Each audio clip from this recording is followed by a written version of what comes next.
علیہ السلام کی نصیحتوں کے بیچ میں اللہ نے ڈال دیا کہ لقمان تو اپنے بیٹے کو سکھا رہے ہیں اللہ کے حقوق، لیکن میں بیچ میں یہ بتا دوں کہ ماں باپ کے بھی حقوق ہیں۔ کتنی زبردست دیکھیں اللہ تعالیٰ کی رحمت ہے کہ جہاں اللہ اپنے حقوق بتا رہا ہے، اللہ یہ بھی کہہ رہا ہے کہ میرے بعد سب سے بڑا حق ماں باپ کا ہے، تو اس سے کتنا اللہ ارحم الراحمین ہے۔ ورنہ جو دنیا کے بادشاہ حکومتیں ہوتی ہیں وہ تو اپنا ہی اپنا کر رہی ہوتی ہیں بیٹھ کے، بس میں ہی ہم ہی ہیں۔ تو چونکہ اللہ کے بعد سب سے زیادہ احسانات والدین کے ہوتے ہیں، اس لیے اللہ نے فرمایا کہ ہم نے وصیت کر دی ہے انسان کو کہ والدین کے ساتھ اچھا سلوک کرے وہ۔ تو وصیت کا لفظ کیوں استعمال کیا؟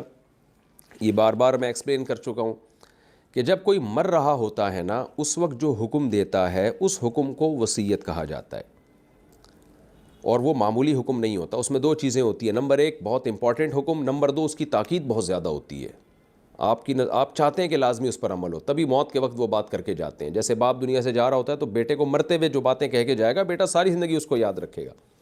تو اللہ پر تو موت نہیں ہے، لیکن اللہ نے بتایا کہ میں جو تمہیں ماں باپ کے ساتھ اچھے سلوک کا حکم دے رہا ہوں نا، اس کو ایسے سمجھو جیسے کوئی دنیا سے جاتے ہوئے نصیحت کر کے جا رہا ہو۔ تو اللہ تو نہیں جاتے، لیکن اس میں تاکید پیدا کرنے کے لیے مجازاً مبالغتاً ایسا فرمایا۔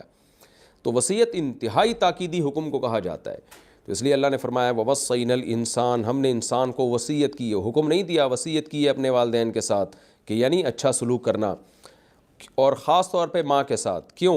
حَمَلَتْهُ أُمُّهُ وَهْنًا عَلَى وَهْنٍ، اس کی ماں نے اس کو اٹھایا تکلیف در تکلیف۔ بچہ یہ تکلیفیں، ساری تکلیفیں بڑے ہو کر بھول جاتا ہے وہ۔